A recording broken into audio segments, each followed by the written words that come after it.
CD2E. On est une structure associative. Nous avons ici 30 consultants qui travaillent exclusivement sur tout ce qu'on appelle bâtiment durable. Donc toutes les thématiques du bâtiment durable, concrètement, ce que ça veut dire, c'est rénover ou construire mieux. Donc ici, on accompagne toutes les structures, publiques ou privées, et qu'elles ont une demande en rénovation, en construction ou en contrat d'achat public durable. La ville a choisi de faire de l'implication citoyenne d'abord en passant par la culture. Et donc, la ville a créé les Goélias en 1984, qui était en fait un spectacle de théâtre qui s'organisait à la Cité de la Source. Et tous ceux qui étaient mineurs avant jouaient les mineurs dans ce spectacle. Les femmes de mineurs jouaient les femmes de mineurs, les agriculteurs jouaient les agriculteurs. En fait, c'est un peu comme un processus de mise en récit, c'était le fait de revenir sur notre histoire et ensuite de créer de la résilience ensemble.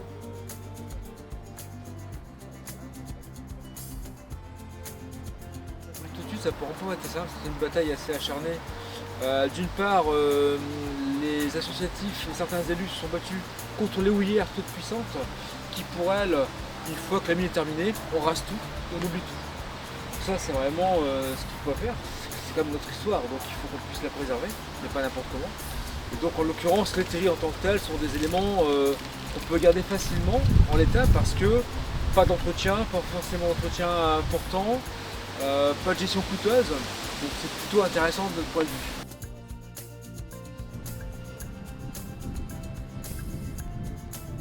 Évidemment, mais là il faut encore expliquer aux gens comment ça fonctionne. À l'origine, le lieu où vous vous trouvez, c'est une très grande salle de douche pour les travailleurs de la mine de charbon. Porter attention au territoire, c'est aussi ne pas rester passif avec une programmation et attendre sur le seuil de la porte du théâtre que les gens viennent.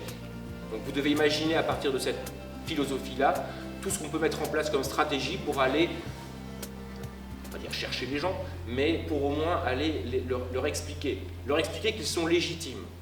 Ça aussi c'est quelque chose que vous devez bien retenir en quittant le bassin minier, c'est qu'on ne se sent pas forcément légitime de pousser les portes d'un musée ou d'un théâtre quand on vit dans cette région-ci. Voilà.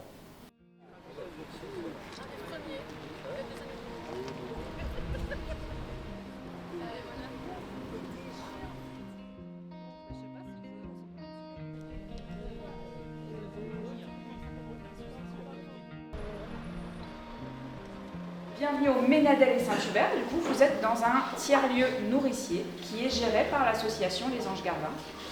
Donc c'est un bar-brasserie qui a ouvert en 2019 et où on accueille plein de publics différents, où on fait à manger le midi, du mardi au vendredi, où on va pouvoir venir faire un cours de cuisine, apprendre à cuisiner, où on va pouvoir faire un atelier bien-être, où on va pouvoir boire un café, échanger avec des gens. L'idée c'est que ce soit un lieu qui vive, un lieu de transmission autour des enjeux d'alimentation. Voilà, un lieu aussi accessible à tous.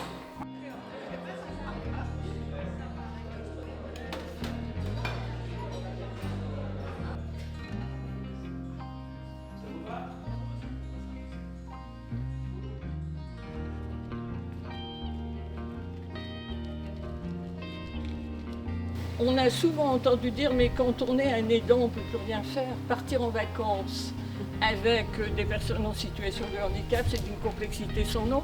On nous dit que c'est adapté, on arrive, il y a des marches, etc.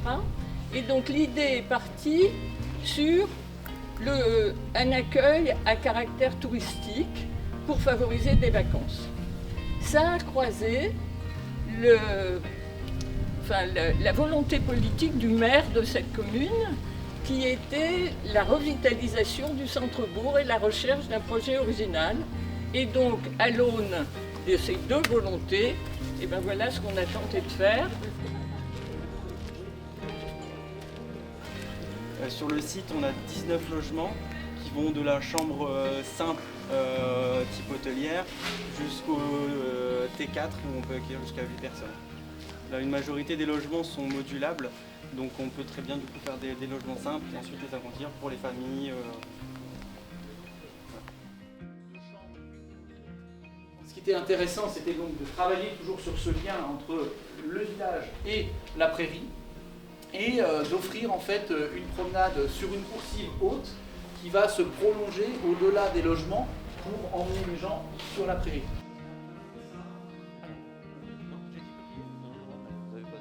Ici, ben voilà, petit sac de sport, sport en fin de journée, qui va être aussi évidemment. On va faire quelque chose d'assez correct, et c'est pas le but.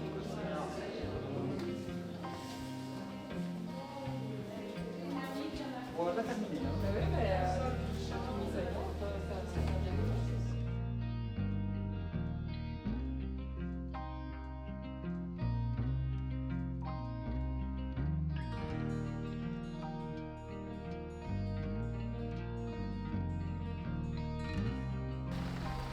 Bon. Je ne fais pas la même chose.